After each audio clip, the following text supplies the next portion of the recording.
welcome back to Bonang Travels. To everyone who subscribed to the channel, thank you very much.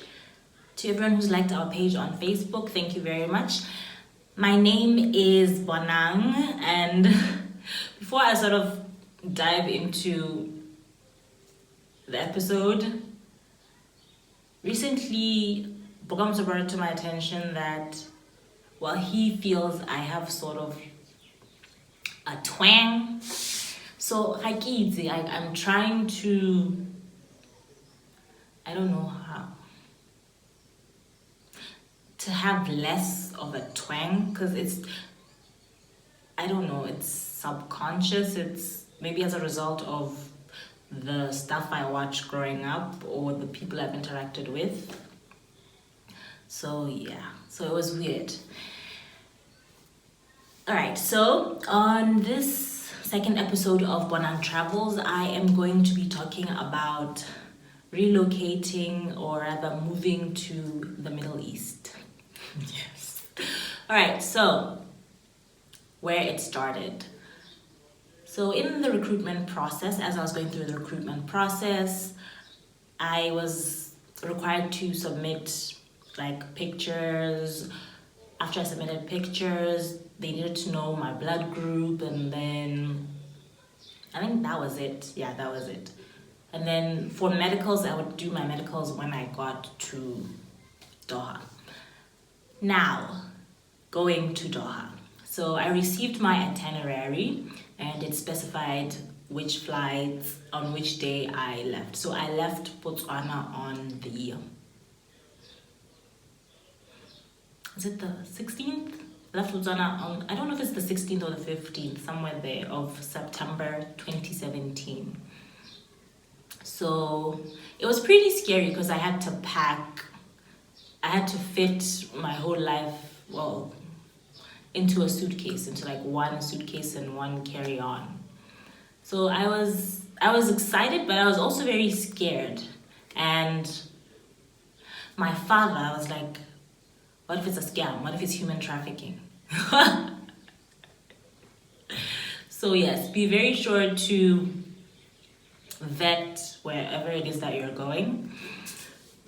So yes, fast forward to the day I'm supposed to leave. I'm supposed to say goodbye to everyone that I love, everyone I've grown up with. Mind you, this is the first time that I was going to be living by myself, because whilst in university I lived with my parents.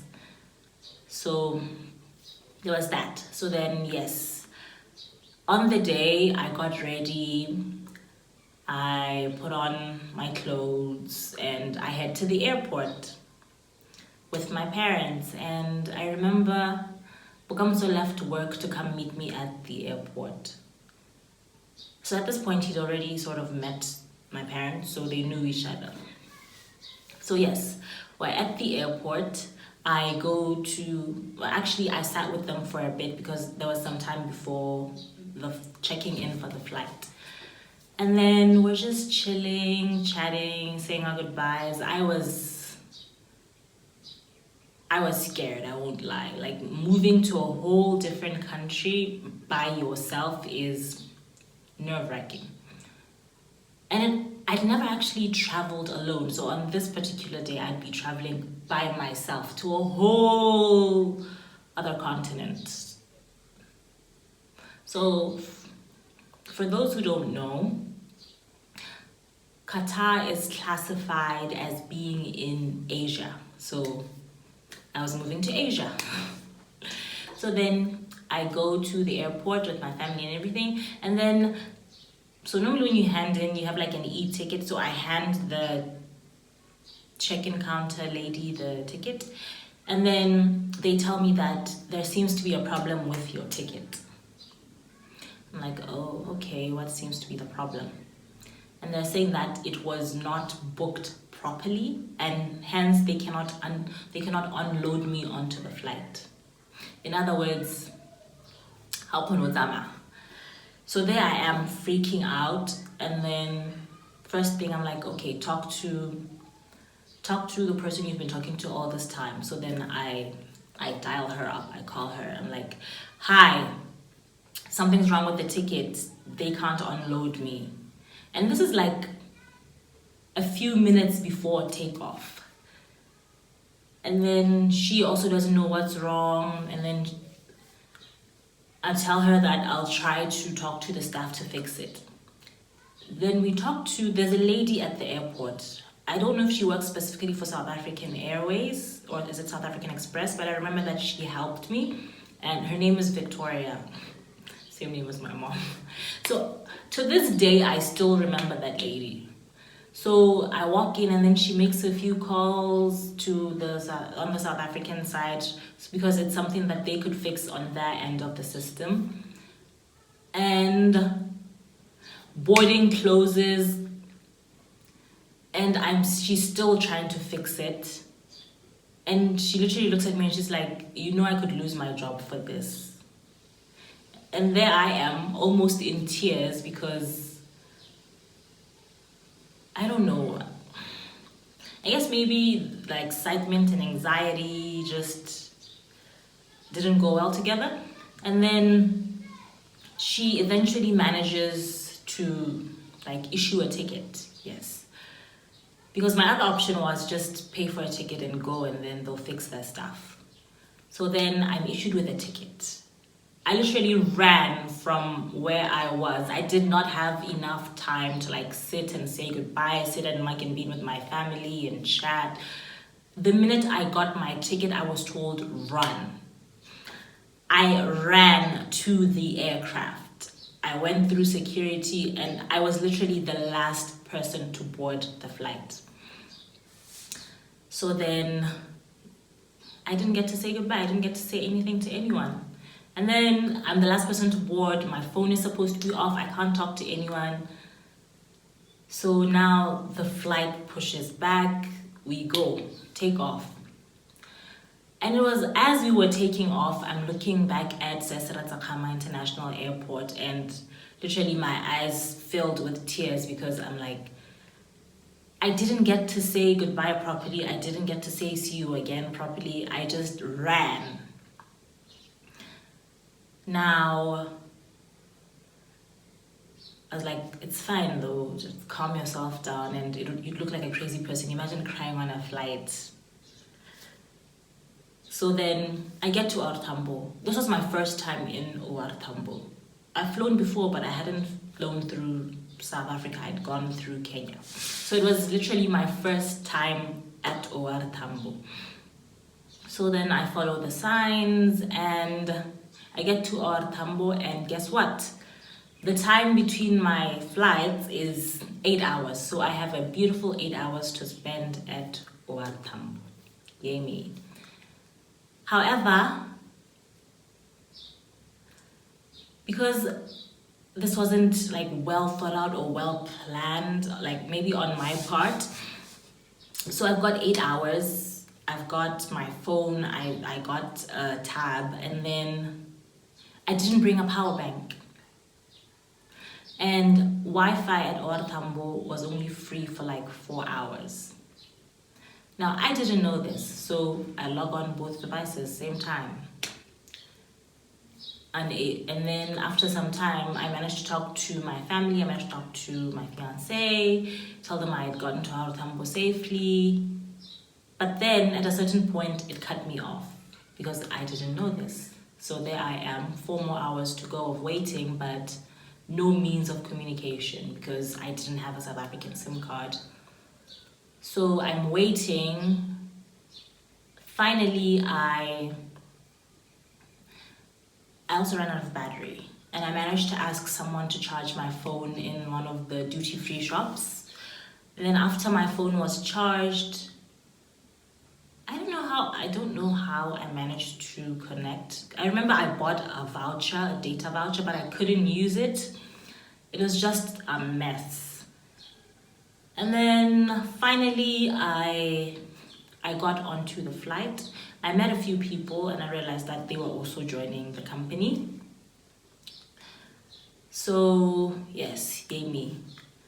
I picked the window seat, which is okay. I mean, I'm not the type of person to like leave constantly during a flight to go to the bathroom. So throughout the flight, I sat there. I got up only once. And I didn't really ask the crew any questions. I guess you'd say I was observing because my flight to Doha was a Qatar Airways flight. So this was to be my job. So I'm observing what they're doing. I'm like, okay, so this is to be me in a few months because I was leaving. And then for the first, is it 2 months? Yes, we had training. So I was leaving to go to training. And then after training, that's when you become cabin crew. So yes, first impression of Doha. So we landed at night. No, not at night. We landed early morning. So it was still dark when we landed. And I remember thinking to myself, you're here. And mind you, I was wearing heels. I was in business attire. Why? Beats me to this day. So then I get off the aircraft. We go into the airport, go through immigration formalities, and because I was wearing business attire, most of us were wearing business attire, so you could identify people when you get to the airport. So I started seeing a lot of people in business attire, and I'm like, okay, so they're all the same as me. They're here to join Qatar Airways. And then fast forward to walking out of the airport for the first time. So we all get our bags, we all wait for each other, and then there's a list, they check who's here, cool. Doors open, we leave the airport. And then you are hit with this like hot, moist air. Like, it was so humid. I didn't wear glasses, but those who were wearing glasses, the minute the sliding doors opened, their glasses became foggy. It was hot. And on top of being hot, it was humid. Like, for the first time in my life, I was in a humid environment. I'm used to I come from a semi-arid desert. It's dry. It's hot, but it's dry. So then we moved there and it's hot. Yes, hotter than Botswana. Still a desert, yes, but it's humid. So I felt sort of like, yeah, but no, it's fine. And then I see what despite it being a desert, they've managed to sort of channel water from the sea or the ocean and make it a bit green. So I'm like, okay, this is interesting. It was very developed. It was like moving from Botswana, which is developing, to moving to a developed country. It was a lot to take in all at once. Like, you get there and South Africa has 6 lanes, yes. So you get there and the roads are like 6 lanes. You're like,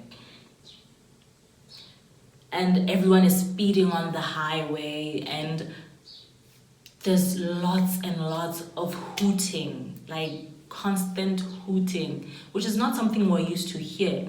Here it's very rare for someone to hoot at you, but there it's like an everyday thing. It was loud. There's like workers everywhere. So getting used to that environment, for me, it was a culture shock. I guess I could say, because Botswana were very timid. Yeah, I think that's the word I'd use. We're very timid. We're very reserved. We're not that loud unless there is, how would I say this? Unless there's like a reason to be loud or there's a party, but we're quiet. So then I get there and it's like a mashup of different cultures, different people from all over the world. It's loud, it's very hot. Like, everything is air conditioned, the malls are air conditioned, every building is air conditioned, the cars are air conditioned. Like, you would not stop a taxi and hop in and not find the AC on. That is how hot it is. And you cannot stand outside for 5 minutes unless it's winter. Like 5 minutes outside and you're already sweating, pouring. Not 5 minutes means like 2 minutes. So it was interesting for me. And then I met a lot of people. I met a lot of people from different backgrounds, different cultures, different religions. So it was a great cultural experience. And then we were shown to our accommodation. We were provided with company accommodation. They transported us from the airport to the accommodation, and it was nice. So our accommodation where I lived, apparently it used to be a hotel, and then it was changed into crew accommodation. So it was kind of nice. It was like living in a hotel. And I had my own room, own bathroom. I had a flatmate. Her name was Jade, and she's really nice. She's from the Philippines. So it was very interesting learning to live with someone, like being thrust into a situation where you now live with someone, because we both didn't know each other. We're from very different cultures, very different religions, and we lived together. So that was a great experience. As for the culture shock in Doha, I guess you get used to it over time. Initially, it's very shocking, but as you live there, you sort of become one of them. I also realized that people like to stare there. So I got so used to it that if you stare at me, I stare back at you. It's not like here where people try to look at you, but they look away when you look at them. There, they don't care. Like, you see them looking at you and they continue looking at you. So it was weird. And Botswana is, well, consider ourselves, I don't know how to put this. We have multiple religions in Botswana. However, we are majority, majorly Christian. That's why the holidays that we celebrate as a country, you'd find Ascension Day, you'd find Easter Monday, you'd find Christmas. So we are sort of a Christian nation. Shift now, I go to I don't know if I'd call it a Muslim nation or an Islamic nation. Yeah, an Islamic nation. So everything's different now. I go from being a majority in Botswana to being a minority in Doha, because also adding on to the fact that I come from a small country, I'm black, so there's black people there, but there's very few of them. Most of the people you find there are, of course, the Qataris, and then you have Indians, Chinese, Koreans, Filipinos. So it was interesting being a minority. And then also religion-wise, you get there and you learn a lot about other people's religion that you didn't know. So that was also quite enlightening. So then we got there, we had a few 2 days, maybe, no, 1.5 days while we waited before we began our cabin crew training. And it was a very interesting experience, because when we got there, some people were crying, some people were like, no, I want to go back. Like, it was very interesting for the first day, like mixed emotions. And I was there, like, remain calm, Bonang, just new environment, take it all in. But it was quite interesting. It was very scary, but it's a learning experience. At some point, we all leave our parents' houses and we go live somewhere else. So I'm happy that I got to live with someone else other than my husband and my parents. It teaches you a lot. It teaches you how to communicate. It teaches you how to be understanding of other people, how to sort of integrate into society. So that was a very interesting experience for me. and that was me moving to the Middle East. Thank you for watching my second episode. I'd love to hear from you. If you have any questions or comments, please drop them in the comment section. And thank you very much for watching this week's episode of Bonang Travels, or rather Bonang Moves to the Middle East. Bye.